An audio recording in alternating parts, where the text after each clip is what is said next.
Alors on arrive à la fameuse paracha de Balak. Et on sait très bien qu'à la fin de la paracha, on nous explique, on nous enseigne qu'en fait, Bilaam, il a voulu maudire le peuple d'Israël. On sait très bien que le peuple d'Israël, on ne peut pas le maudire. Et à la fin, finalement, c'est Klalot. La Gemara dit dans Sanhedrin qu'ils se sont donc transformés en brachot. Et la Gemara, elle dit dans Sanhedrin que ces brachot se sont retournés aussi encore une fois inversés en Klalot. C'est-à-dire que lui, il a voulu, au départ, faire des Klalot. Mais Akadosh Baruch Hu a fait en sorte qu'il a dit des brachot. Et la Gemara dit dans Sanhedrin qu'à la fin, ces brachot-là, elles ont un potentiel de Klalot. Elles se sont renversées en Klalot. Sauf une. Laquelle? Matovu alecha Yaakov mishkenetecha Israël. Que sont belles les tentes de Yaakov, les demeures d'Israël. Et c'est quoi les tentes d'Israël, de Yaakov? C'est les tentes, c'est Bate Knesiot. Mishkenetecha Israël, ça représente les Beth Midrash. Donc il y a la Beth Knesset, les lieux de Tfilot, là où on fait les Tfilot, et il y a les demeures qui représentent le Beth Midrash. Donc ils expliquent les Mefarshim que tant que le Ham Israël il prie, tant que le Ham Israël il étudie la Torah, alors bien que les brachot elles se sont renversées en Klalot, mais grâce à notre étude, grâce à notre filote, alors on tient les Klalot ne se réalisent pas grâce à notre filote et à notre étude. Et moi je voulais simplement aussi te mechazek un petit peu le Limud HaTorah. Bien que toujours le Limud HaTorah, c'est sûr que c'est notre travail, c'est ce qu'on fait toute la journée. Mais il y a quelqu'un qui m'a dit une idée. Enfin, j'ai pensé à une idée. Il y a quelqu'un qui m'a dit que quand on fait de la musculation, par exemple, alors on fait par exemple une série, on va dire de 15 répétitions d'un exercice. Un exercice, on fait 15 répétitions. Alors on dit que les 10 premières fois, c'est comme si on n'a rien fait. Mais quand est-ce que le muscle il va commencer à se construire? C'est quand on va faire la 11e fois, la 12e fois, la 13e fois, la 14e fois et la 15e fois. C'est-à-dire que les 5 dernières fois, c'est ça en fait qui va construire le muscle. C'est-à-dire que si quelqu'un il va à la salle de musculation et il fait une série de 10 sur toutes les machines, eh ben il n'aura rien fait. C'est comme si il n'aura rien fait. Pourquoi? Parce que 10 c'est la préparation pour le 11 et pour le 12 et pour le 13 et jusqu'au 15. C'est là où il y a la formation du muscle. Des fois je me dis il y a des gens qui investissent et en fait dans tout c'est comme ça. On investit dans quelque chose. On vient au collège, on vient, on étudie. Et on a la chavruta, et on fait la première heure. On fait la deuxième heure. Et après on craque. Il faut continuer. La troisième heure, c'est là où il y a le muscle. C'est là où ça se forme. Vous savez, il y en a un, il disait qu'il partait les 5 dernières minutes. Il est devenu gadol parce que les 5 dernières minutes, quand tout le monde partait avant le seder, eh ben c'est avec ces 5 minutes qu'il est devenu gadol. Si on fait attention, 5 ou 10 minutes, moi je dis des fois 10 minutes. 10 minutes là chez nous, je vois il y a 10 minutes. 10 minutes multipliées par 5, ça fait 50 minutes. 50 minutes multipliées par 4 semaines, ça fait 200 minutes. C'est énorme, 200 minutes. Le mois. On perd 200 minutes. C'est-à-dire que les mettre, et des fois c'est là où on a mal. C'est là où on a mal. Mais sachez que c'est là où on se construit. C'est là où on a mal. Dire Chaval, tu t'es arrêté, il ne faut pas s'arrêter. Chaval, c'est maintenant qu'il faut investir. Et nous on s'arrête. Dire oh, c'est bon, j'ai eu pour aujourd'hui. Donc on doit essayer toujours de continuer, parce que c'est grâce à cette étude que d'abord nous on se construit et qu'on aide l'âme Israël. Donc Vadaï que... Donc ça c'est une chose. Mais ce qu'il y a de surprenant, on va dire, ce qu'il y a de surprenant dans cette paracha de Bilham et de Balak, quelque chose vraiment de surprenant, d'incroyable, d'étonnant. Et je pense que c'est les Balé à Moussar, tout de suite, ils ont attrapé l'histoire ici, parce que la leçon, elle est tellement grande qu'on ne peut pas passer à côté. C'est quoi l'histoire? C'est quoi l'histoire? C'est que ici, Bilham, on lui donne un siman et un shamaïm, que ce qu'il veut faire, c'est pas bien. Il allait pour détruire le Ham Israël, donc de le maudire. Et en chemin, vous connaissez l'histoire, en chemin, il y a un malach qui s'est arrêté, un ange. Son âne, son ânesse, n'a pas vu, a vu l'ange, et elle s'est arrêtée. Elle a vu l'ange avec un épée, et donc cette ânesse, elle s'est arrêtée. Et Bilham, il a commencé à frapper son ânesse. Il dit à nous, à l'avance, pourquoi tu t'es arrêté? Et là, un miracle qui s'est passé. D'ailleurs, Walt Disney, il a copié. Et l'ânesse a parlé. Il a dit, pourquoi tu me frappes? Peu importe ce qu'elle a dit, mais elle a parlé. Alors, Bilham, il voit un truc pareil. Je ne sais pas, imaginez que vous êtes en voiture. Je ne sais pas, vous allez quelque part. Et vous ne savez pas si vous devez aller là-bas ou pas. Puis la voiture, elle vous dit, Réhouven, n'y va pas. Arrête d'appuyer sur l'accélérateur. Bon, c'est vrai qu'il y a des voitures qui parlent aujourd'hui, donc c'est pas une grande métier. Mais imagine que la voiture, elle vous dit, qu'est-ce que vous allez dire? Je ne sais pas, vous dites, ou bien je suis à Hollywood, il y a quelqu'un qui m'a fait un coup, ou bien vous allez vendre cette voiture à quelqu'un, vous allez venir des gens connus, vous allez mettre votre voiture dans un musée, je ne sais pas, vous allez gagner des millions, parce qu'elle vous a parlé. Bilham, d'une manière étonnante, il fait comme si rien n'était. Il continue son chemin. Il veut continuer son chemin et il frappe son ânesse. Et je ne comprends pas. T'as déjà vu un animal qui parle? Tu aurais dû te poser la question. Qui c'est qui m'a donné même la force de la parole, de la malédiction? C'est Akadosh Baruch Hu qui donne la force. Qui c'est qui a donné la force à un animal de parler? C'est Akadosh Baruch Hu. Donc finalement, il aurait dû faire le parallèle. Qui c'est qui a donné cette parole à l'âne? Et quand même, il s'est arrêté. Comme si qu'on lui enlevait quelque part le libre arbitre. Comme si qu'on lui disait, bon, allez, ça y est, il y a un Dieu, il y a les animaux qui parlent, allez, ça suffit, rentre à la maison, allez, rentre chez toi. Il n'y a même plus de libre arbitre. Et quand même, les Béalé à Moussar, ils ont relevé le problème. Ils se disent, mais comment Bilham, il a continué son chemin? De là, on apprend une leçon incroyable. De là, on apprend une leçon incroyable, chers amis.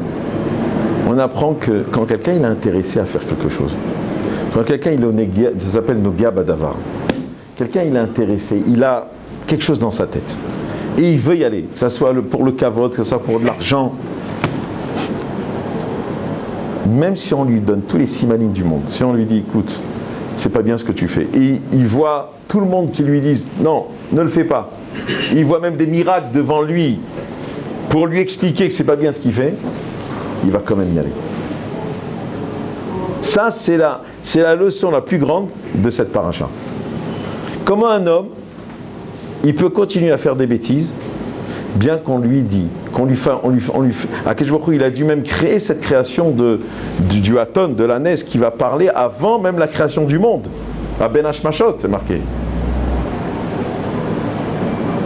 C'est incroyable. Voilà comment un homme, il peut facilement tomber, alors que il avait tout pour ne pas tomber. Et puis, on doit comprendre que des fois, nous, on a la tête dure, des fois on fait des choses, et tu sais que c'est pas bien, mais on y va quand même. Ça, c'est un teva que l'homme, il a. Il est prêt à tomber, il est prêt, mais il a vu les simanim autour de lui, il a vu les remazim, il a vu que c'était pas bien, et quand même, il y va. Ça, c'est Bilham, ça, c'est la force de Bilham. Ça, c'est surprenant. C'est ça qu'ils ont relevé là, Israël. C'est ça qu'ils ont relevé les balais à Moussa. Mais on va aller encore plus que ça. Bil'am, c'est marqué dans Pirkei Avot. C'est marqué Ma ben talmidav shel Bil'am et talmidav shel Avraham Avinu. Quelle est la différence entre les élèves d'Avraham et les élèves de Bil'am? Et la Mishnah, elle dit, la différence c'est que d'après les élèves d'Avraham Avinu, c'est des gens qui ont Aïn Tova, c'est des donateurs, des gens généreux qui voient d'un bon œil. C'est pas des gens qui ont de la gava, c'est pas des gens qui sont orgueilleux, des gens simples, des gens humbles. Et c'est pas des gens qui ont la kina, qui ont la jalousie, qui désirent l'argent des autres. Ce qu'on appelle Aïn Tova, Nefesh Rechava, Nefesh Nemucha. Donc, les élèves de Bil'am, eux, par contre, contrairement aux élèves d'Avraham, ils ont le Aïn Ra'a, donc le mauvais œil. Ouais, ceux qui pensent qu'à eux. Ils ont la Gava, l'orgueil, et ils ont la Kin'a. Ils ont le Nefesh Rechava, c'est-à-dire qu'ils désirent l'argent des autres. Et les Chazal, ils n'ont pas dit ça simplement comme ça. Ils ont été médaillés que ça. Ils ont compris ça dans le comportement de Bil'am. D'ailleurs, si le Maharal il dit quelque chose d'intéressant, il dit que Bil'am c'est Boléa Am. Il avale ses habitants, il avale la nation. Avraham c'est Avamon Goyim, il donne. Tandis que lui il prend tout vers lui. Boléa Am, Aïn Ra'a. D'accord? Il veut l'argent des autres. Mais la question, elle est comme ça. Ma ben talmidav shel Avraham Avinu, les talmidav shel Bil'am. C'est-à-dire que quelle est la différence? La différence, elle est énorme la différence. Bil'am c'est un rachat. Et Avraham c'est un tzaddik. Tu me dis quelle est la différence entre Donald Trump et le grand rabbin d'Israël? C'est une question ça. Tu veux dire quelle est la ressemblance peut-être? Pas quelle est la différence. Quelle est la différence? C'est comment ça? C'est bon. Il n'y a pas à parler. Et l'autre, c'est rien à voir. Comment on peut dire Ma ben talmidav? Il y a Bichlal, quelque chose que tu penses qu'il y a quelque chose qui se ressemble ici? Écoutez bien. Écoutez bien comment ça se passe. En fait, la vie, c'est ça. Si les Pirkei Avot, il nous pose une question pareille. C'est que quelque part, il y a oui une ressemblance. Pourquoi? Regardez bien ce que je vais vous dire. Écoutez bien. C'est marqué que, ça c'est dans Rashi. Rashi, il a relevé ce que le Midrash Tanchuma il ramène, que Bil'am, lorsqu'il a dit même si tu me donnes l'argent de Balak, tu me donnes tout son argent, j'irai pas maudire. Et là ils ont expliqué, on sous-entend de cette phrase que finalement si on lui donnait tout l'argent de Balak, eh ben il serait oui parti maudire. Ça veut dire que les Chazal, nos sages, ils ont déduit d'une manière, c'était quelque part sous-entendu dans les paroles de Balak, c'est Mounar comme on dit. Les paroles de Balak contenaient cette idée de finalement être prêt à maudire le Ham Israël si on lui donnait la somme de tout l'argent de Balak, de tous les biens de Balak. Donc finalement, c'était sous-entendu. D'accord? C'est pas clair, mais c'est sous-entendu. Les Chazal, ils ont dit de là, on voit que c'est un jaloux. D'accord? Les Chazal, ils disent une autre chose. Il dit, Pirkei Avot, c'est marqué, Rabbi Yehuda ben Kisma, il dit, on lui a proposé d'habiter, c'est un grand rave, c'est un grand tana, on lui a proposé d'habiter avec eux dans la ville. Et il a dit, je suis prêt, même si vous me donnez tout l'argent du monde, tous les millions de dollars que vous voulez, je n'habiterai que dans une ville de Torah. Je ne quitterai pas ma ville de Torah. Et là, ils ont dit la même question que Pierre Cavotte. Quelle est la différence entre Rabbi Yehuda ben Kisma et Balak? Et Bil'am, pardon. Pas quelle est la différence, c'est une grande différence. Non. Mais attention, tu as parlé d'argent, et aussi Bil'am a parlé d'argent. Alors pourquoi vous faites une histoire? Rabbi Yehuda ben Kisma aussi, il a parlé d'argent. Même David Amela, Rabbi Yossi ben Kisma, pardon. Donc Rabbi Yossi ben Kisma, il a dit ça. Alors, qu'est-ce qui se passe? Regardez, écoutez bien ça, je veux bien vous expliquer. Ça, il faut bien comprendre. Que, en fait, ici, on est en train de nous dire un yesod. On est en train de nous dire quelque chose de fondamental dans notre vie. C'est que la différence entre les personnes autour de nous, elle est des fois minime. Elle est rien du tout. Finalement, la différence, elle est dans l'approche. Quand on parle tous d'argent, on parle tous de notions matérielles et physiques de ce monde.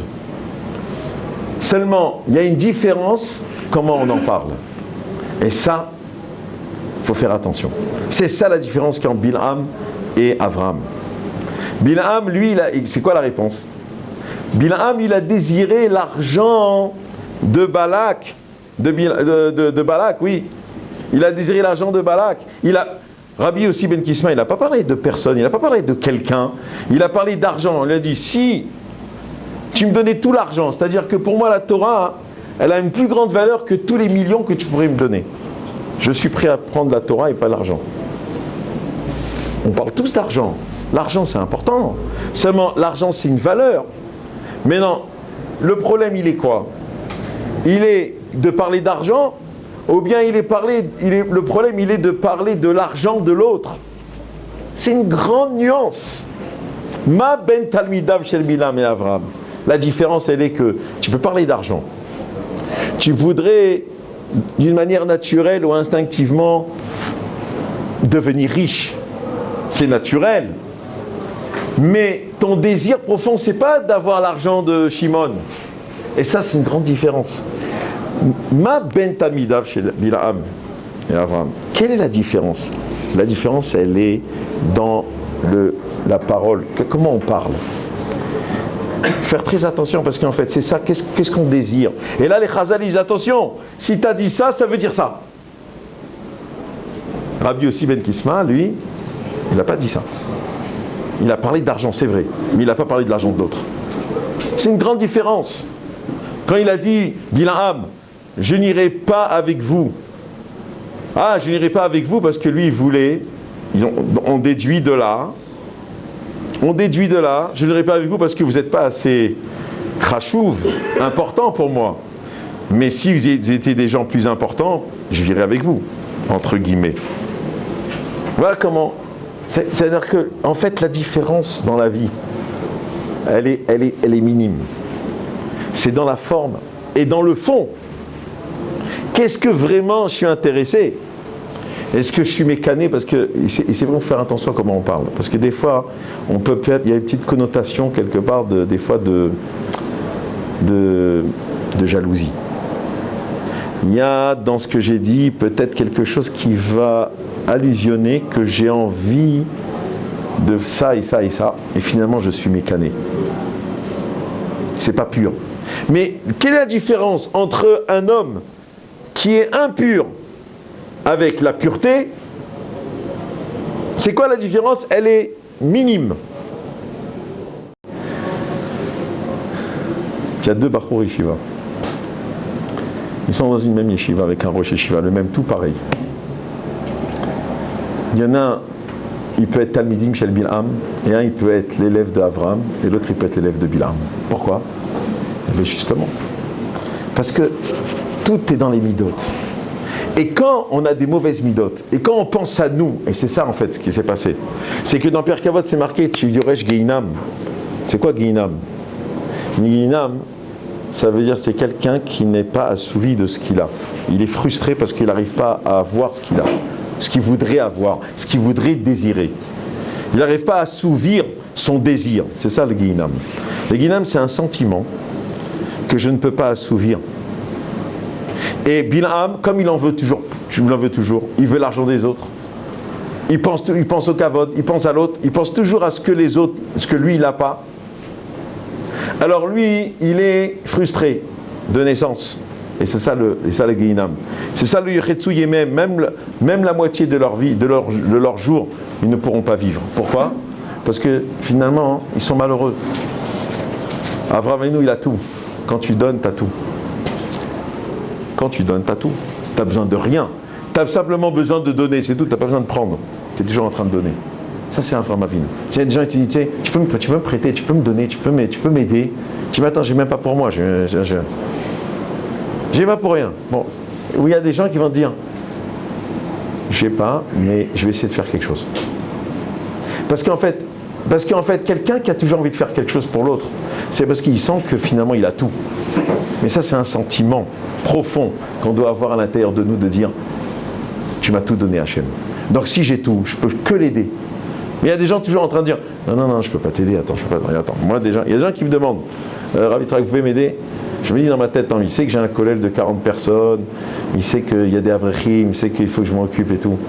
Et quand il me demande, je me dis, ça veut dire qu'il croit que je peux l'aider. C'est-à-dire qu'il croit que moi tout va bien. Si je donne un sentiment que tout va bien, tout va bien. Tout va bien parce que c'est dans ta tête que tout va bien. C'est toi qui dis que tout va bien dans ta vie. Mais ou bien tu dis tout va mal. C'est Bil'am. Tout va mal, même les mitzvot, tu ne peux pas les faire. Tout va mal. Bah oui, tout va mal. Ton ben adam la makom, ben adam la chavero, tout va mal. Il y a des gens, tout va bien. Mais tu as des chovot, tu dois faire ça, tu as des obligations. J'ai déjà beaucoup sur la tête. Mais il y a des gens quand même. Sachez, Rabotai, comme quand on demande toujours, même des gens qui sont saturés, ils ont de l'argent, mais ils sont saturés, ils sont déjà donnés plus que leur maasrot. Et quand même les gens, ils vont, tu peux m'aider? Mais il a donné plus de 20%, le gars. Mais tu peux m'aider quand même. Tu vas chez lui et tu ne vas pas voir l'autre. Pourquoi? Parce que quand quelqu'un il a une aïn tova, il s'accroche un tsinor. Il s'accroche un tuyau. Ce tsinor, c'est milachon, ratson, c'est les mêmes lettres. Ratson et tsinor, c'est pareil. Si tu crées une volonté, tu crées un tsinor. Si tu crées un tsinor, tu as la bracha. Si tu as un tsinor, alors inconsciemment, la personne qui te demande, elle pense que si déjà tu as 100 millions de dollars, eh ben, tu auras 200 millions de dollars parce que tu as déjà un tsinor. Donc il va te donner encore de ce tsinor. Mais quelqu'un qui n'a pas branché de tsinor, on ne va pas lui demander de l'argent. Parce qu'il ne sait pas ce que c'est la générosité. Même un franc, tu ne vas pas lui demander. Mais quelqu'un qui donne, eh ben, ça passe par lui. Si ça passe par lui, ça continue. C'est les brachot, c'est blissof, infini. Il faut pour être à l'infini, pour vivre à l'infini, Rabotai. Pour vivre à l'infini, il faut être nous-mêmes penser qu'on est infini. On n'est pas limité. Dès qu'on se limite, on enlève la bracha. La bracha, c'est unlimited, comme ils disent. Il n'y a pas de limite. Si tu penses que tu es limité, eh ben c'est toi qui te limites dans ta tête. Et c'est ça, Bil'am. Il ne pouvait pas espérer pour quelqu'un, puisque lui, il pensait que tout lui revient. Donc je ne peux pas espérer pour quelqu'un. C'est ça qu'il dit au Rahim. Il ne peut pas faire une bracha. Balak, il pensait qu'il était fort parce qu'il avait vu dans l'astrologie qu'il allait devenir Balak, qu'il allait prendre la place de Midian, de Moab. Il a vu dans l'astrologie. Mais en fait, c'était simplement il a vu ça par voyance. Mais c'est pas qu'il a vu. C'était pas la bracha chez Itkaïma. Elle ne s'est pas réalisée, sa bracha, parce qu'il n'y a pas de bracha chez lui. En Bezrat Hashem, tout ce qu'on se dit, c'est qu'on doit vérifier qu'on ait fait partie des élèves d'Avraham Avinu, qu'on est Avamot Goyim, qu'on est comme des pères en train de dire aux autres, qu'on est illimité, qu'on fait partie des gens qui donnent la bracha. Et peu importe notre situation financière, il y a des gens qui sont toujours prêts à donner parce qu'ils sont pleins, ils sont malés. Quand tu sens que tu es malé, le cos il est malé, ben, tu as envie de donner. Ça c'est la force du juif, Rabotai. Ça c'est la différence entre Bil'am et Avraham. Ciao.